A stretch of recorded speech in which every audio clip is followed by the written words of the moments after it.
Hello friends, आज हम चर्चा करेंगे कि किस प्रकार से हम क्या ऐसा यत्न करें, क्या ऐसा हम जत्न करें, प्रयत्न करें कि हम प्रकृति के रहस्य जानना शुरू कर दें। हमारा अपना विकास तो हो, हमारे अपने सातों चक्र खेलने शुरू हो जाएं और साथ ही साथ हमारे भूतकाल भविष्यकाल सबके बारे में जानना शुरू कर दें। हम प्रकृति के रहस्य जानना शुरू कर दें। इस ब्रह्मांड की उत्पत्ति से लेके अनंत तक हम जानना शुरू कर दें। ये सारा काम हम सिर्फ एक विधि से कर सकते हैं। एक ही विधि ऐसी है जो यदि जिस पे हमने कोशिश किया, जिस पे हमने प्रयत्न किया, तो ज़्यादा से ज़्यादा 15 दिन में हमारे को बहुत बहुत लाभ होना शुरू हो जाएगा। मैं आपको विधि सिखाऊं उससे पहले मैं आपको कुछ बातें बताना चाहूँगा। कबीर जी महाराज कहते थे, माला श्वासों श्वास की, भगत जगत के बीच, जो फेरे सो गुरमुखी, ना फेरे सो नीच। हमारे को भगवान ने नियामत दी है, एक उपहार दिया, एक गिफ्ट दिया है, हमारी सांसें। हमारा जीवन भी इन्हीं सांसों पे ही आधारित है और हमारा मन भी इसी सांसों के ऊपर ही आधारित है, क्योंकि ये जो हमारा शरीर और मन दोनों को अलाइन किया हुआ है, बांधा हुआ है इसी श्वासों ने। विपत्सना जो साधना है, वो पूरी साधना यदि आप देखें सिर्फ सांसों पे ही केंद्रित है। आज से हज़ारों साल पहले जब भगवान श्री राम हुआ करते थे, उससे भी पहले काकभूषणी नाम के एक संत हो गए जो कौवे के रूप में थे। अगर आप योग वशिष्ठ महारामायण पढ़ें तो काकभूषणी का बहुत उल्लेख किया है भगवान वशिष्ठ ने, जब उन्होंने राम जी को उपदेश दिया है। उसमें भी काकभूषणी ने सबसे आसान उपाय साधना करने का यही बताया है कि हम अपने श्वासों को देखें। अब एक नॉर्मल व्यक्ति जो अपना एकदम शांत है, एक नॉर्मल व्यक्ति जो काम क्रोध लोभ मोह अहंकार सब में लिप्त है, संसार में लिप्त है, उसका भी तो मन दिन में कई बार शांत होता है। तो वह व्यक्ति जब शांत होता है तो उस समय 15 से 17 सांस 1 मिनट में लेता है, अगर वह स्वाभाविक सांस ले रहा है तो। हाँ, ज़बरदस्ती तेज़ या स्लो करें तो एक बात अलग है। आमतौर पर 15 to 17 ब्रेथ इन 1 मिनट।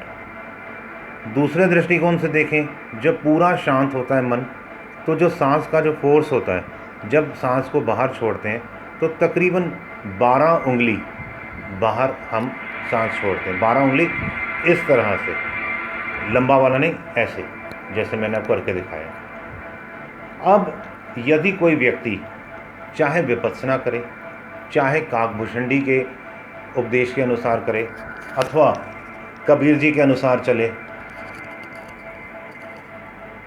देखना तो सांसों को ही है। जब हम सांसों को देखेंगे और सांसों को देखते देखते 108 सांस एक बार देखो, सांस अंदर गया, शांति, बाहर आया, गिनती, सांस अंदर गया, राम, बाहर आया, गिनती, सांस अंदर गया, शांति, बाहर आया, 2 3 4, ऐसे जब सांस अंदर जाए तो भगवान का नाम ले लो और बाहर लो छोड़ो तो गिनती कर लो। आरंभ में ऐसे कर लो, क्योंकि एक प्रैक्टिस बनानी पड़ेगी। अगर आप चाहो तो बिना, जैसे विपत्सना में होता है, उसमें किसी भी प्रकार का कोई मंत्र का प्रयोग नहीं किया जाता है। आप सिंपली बस सांसों पे आपकी दृष्टि रहनी चाहिए। सांस अंदर जा रहा देखा, सांस बाहर जा रहा देखा, लगातार बैठ के देखते रहो, देखते रहो, देखते रहो। कुछ ही दिनों में, ज़्यादा से ज़्यादा 10 12 15 दिन में, अगर हम सुबह दोपहर शाम रात दिन में 4 बार 5-5 मिनट भी सांसों को देखें तो मन शांत होना शुरू हो जाता है। और तकरीबन महीने 1.5-2 महीने की साधना में जो व्यक्ति 14 से 17 या 15 से 17 सांस 1 मिनट में लेता है, वह धीरे धीरे उसकी जो सांस लेने की जो संख्या है वह घटनी शुरू हो जाएगी। 14, 13, 12, 11 इस तरह से रिड्यूस होना शुरू हो जाएगा। 1 मिनट में हम 13 सांस, फिर 12 सांस, जैसे जैसे साधना बढ़ेगी हमारे सांस लेने की जो नंबर ऑफ ब्रेथ है वो घटना शुरू हो जाएगा। अथवा दूसरे दृष्टिकोण से देखें, जो मैंने 12 उंगली बताया था वह 11, 10, 9, 8, 7 इस तरह से घटना शुरू हो जाएगा। अब एक तो होता है कि हम ज़बरदस्ती प्रयत्नपूर्वक करें और एक होता है स्वाभाविक। शुरुआत में आपने सिर्फ वही साधना करनी जो मैंने बताया आपको। जैसे जैसे आप ये साधना करते जाएंगे, सिर्फ 5 मिनट सुबह, 5 मिनट दोपहर, 5 मिनट शाम, 5 मिनट रात को सोने से पहले, 5 मिनट कम से कम, ज़्यादा करो तो बहुत अच्छा, पर मिनिमम 5 मिनट्स करिए। जैसे जैसे आप करते जाएंगे आप देखेंगे आपको लाभ होना शुरू हो जाएगा। आपके जो श्वासों की जो number of breath in 1 minute और लेंथ ऑफ ब्रेथ दोनों रिड्यूस होना शुरू हो जाएगा। जब 12 उंगली सांस जो हम छोड़ते हैं वह जब 9 उंगली पे पहुंच जाती है स्वाभाविक रूप में साधना करते करते, उस समय हमारी कुंडलिनी शक्ति प्योरली एक्टिवेट हो जाती है। कोई आपको अलग साधना नहीं करनी, किसी प्रकार को कोई और आसन नहीं, कोई क्रिया नहीं, कुछ नहीं। आप सिर्फ अगर ये भी करें और 9 उंगली तक सांस को ले जाएं, जो मैंने 12 उंगली बताया था फोर्स हमारे सांस का जो लेंथ है, वो जब 9 उंगली पे पहुंच जाएगी कुंडलिनी शक्ति एक्टिवेट हो जाएगा।